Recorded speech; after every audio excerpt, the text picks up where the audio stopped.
Hello everyone and welcome to Dueling with Downton, and today we're going to be going over my top 10 favourite normal/vanilla monsters from the Yu-Gi-Oh franchise. We've had some iconic monsters over the years in the Yu-Gi-Oh franchise, such as the Blue Eyes White Dragon and the Dark Magician, both of which are not on this list.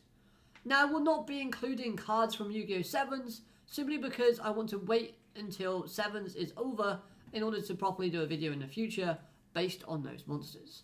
So, I want to hear your favourite normal/vanilla monsters in the comment section down below, and then let's get started. So starting off with number 10, we have Sonic Duck. Now this card is one of my favourites for two reasons. Reason number one, simply, it's a duck and I like ducks. However, more importantly, reason number two is that this card has had a lot of play from myself when playing through the Yu-Gi-Oh 5D's video games. The DS ones, to be more precise. Whenever you had to synchro summon and you got given the starter deck, this card was always in it.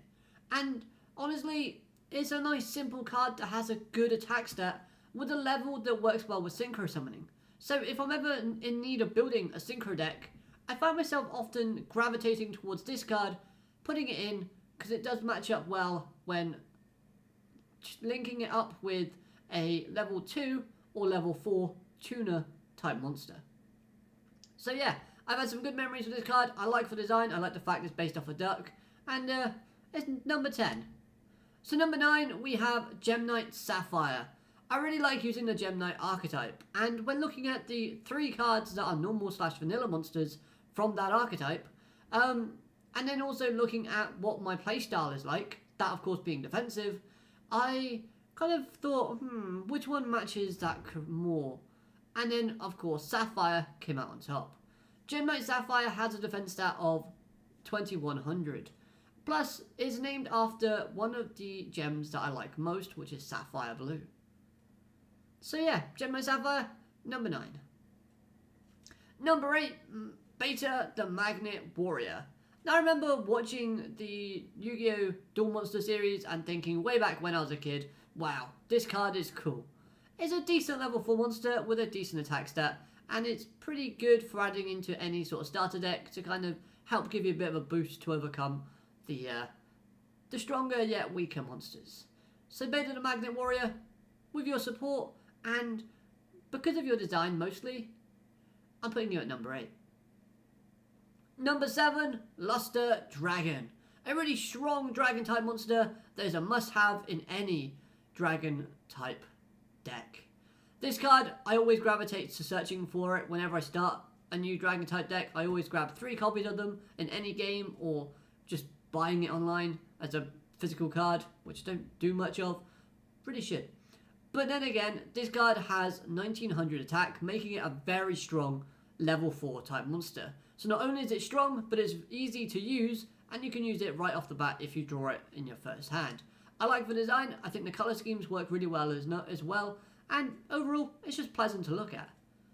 So yeah, Luster Dragon, number 7. Well, you're in number 7, not the card number 7. They haven't made one yet. Number 6, Exhead Cannon. This might be a bit of an odd choice, but I like using the XYZ machine type monsters from time to time when just kind of casually dueling.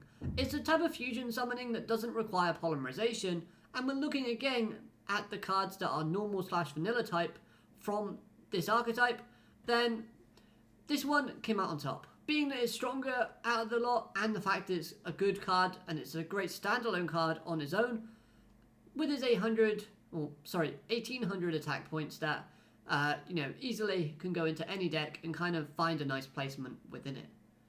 So yeah, X-Hand, although I've used you a lot when trying to create the XYZ dragon heads and whatever you want to call them, fusion type cards, I've always used it as well in just basic, very basic level 4 XYZ,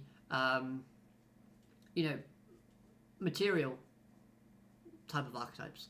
You understand what I mean? It's a good diverse card that can be used in any situation, whether it's his own archetype or just in any other deck at all. It can fit nicely and fill any gap that you need, just to kind of pad out the cards. So Exhead Cannon, Would have been better to put you at number 10 considering it's an X, Roman numerals, but no, you're number 6 because I like you more than the others on this list so far. However, number 5, halfway point, Gaia the Fierce Knight. Finally, a recognizable name for some of you. This card is one of my most used cards as a childhood, or in my childhood I should say.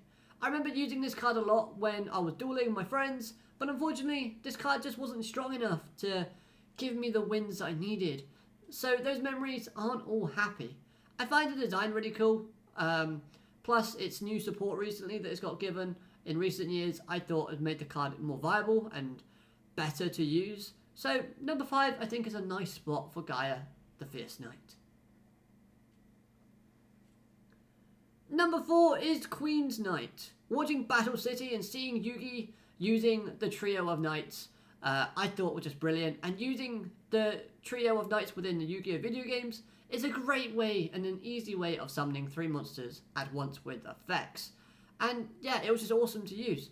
I just find the choice of Jack's Knight or Queen's Knight was a little bit difficult. However, I decided to go with Queen's Knight because I find that she has a bit more of a better design when looking at the overall kind of appearances. Plus, Queen's Knight, again, is defensive mostly because it has extra defense in its attack. Plus, it's easy to use because you can use it straight away, just having it as a level 4 monster. Now number 3, taking the bronze medal, is a fan favourite card for many, and that is Red Eye's Black Dragon. This card in the anime was absolutely fantastic. I love its design, both anime and card format. Its different support cards that it's got nowadays is really cool, and especially it pairs nicely with one of my favourite effect type monsters, which is Red Eye's Darkness Dragon. So you'll be seeing that in a list later on down the road. However, its cards also can be used in fusion, so it can be used as a fusion material, as well as the fact is, it's just a great card on its own, and nowadays you can easily play it, just need to have the right cards in your hand. It was a card that I always wanted when I was a kid, but I never, unfortunately, got one. So maybe my luck would be better when trying to get into Rush Dueling once it comes out in the UK. However, the fact that it's appeared in Rush Duels now, in Yu-Gi-Oh! 7s, I thought was a great appearance. Could have been used a bit better though. Nevertheless, Red Eyes, enjoy your place at number 3. Number 2 is Summon Skull. This card has many ways to be used. For example, you can fuse it with the likes of Red Eye's Black Dragon to make Red Eye's Skull Dragon. You can support it with its field spells, spell cards, and other sort of effect monsters. Overall, its design is just awesome. And as I mentioned earlier, I had a difficulty using Gaia the Fierce Knight because it was too weak. So my younger self went to the shops, opened up a few packs, and pulled its Summon Skull. This was my upgrade. This allowed me to win a few more duels, so it gave me a few more happy memories. So Summon Skull, you were great back then, and you're still pretty good now. Number 1, Number 1. Elemental Hero Neos. The Elemental Heroes are amongst my collective favourite archetypes to use. I love using the Elemental Heroes, I think they're all fantastic. And then when looking through the many normal type monsters that E-Heroes has, then Elemental Hero Neos was the one that gave me the biggest reaction when I first saw it in the anime. This card, when I first saw it, was like, I want to use that card. I'm going to go buy it. I wasn't even playing Yu-Gi-Oh! At that point. I just really liked the idea of Elemental Hero Neos. Just to clarify, I was watching Yu-Gi-Oh! But I hadn't played it. It was thanks to getting Elemental Hero starter deck that I got into playing Yu-Gi-Oh! With my friends.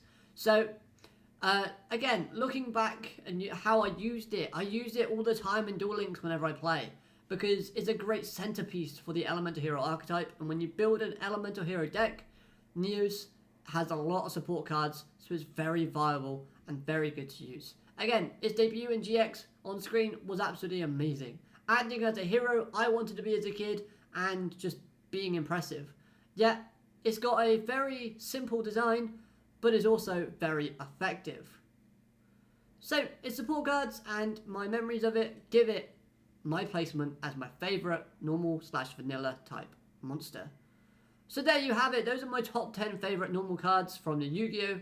Franchise. And don't worry if your favourite cards aren't on here, I know I missed out quite a few popular ones. That doesn't mean they're bad, that just means you and me, we have a different opinion, and that's okay as long as we're civil about it. So let me know your favourite cards down in the comment section below, and yeah, we can have a discussion about it if you want to. Nevertheless, I hope you've enjoyed this video. If you have, hit that like button. Subscribe if you're new so you never miss a video from me to get more content Yu-Gi-Oh wise, and I'll see you next time. Alligator, Matane. Goodbye. Have a great day.